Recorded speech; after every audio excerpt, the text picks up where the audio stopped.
Welcome to Let Me Fix This. Enjoy the video.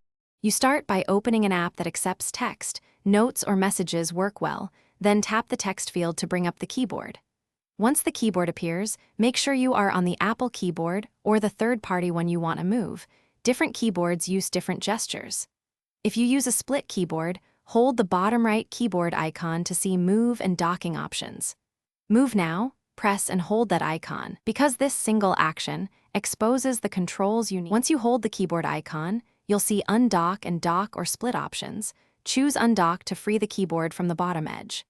Now drag the keyboard up or down with a steady motion. This repositions it on screen and can help reachability.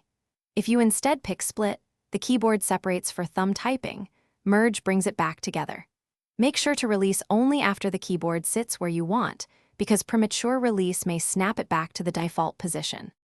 To finish, tap the keyboard icon again and choose dock or merge to restore the default bottom placement, making typing stable.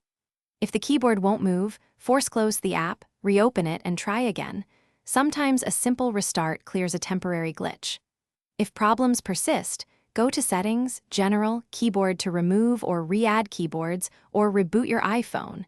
This resolves stuck states. Remember, you can always switch keyboards or update iOS if persistent behavior continues.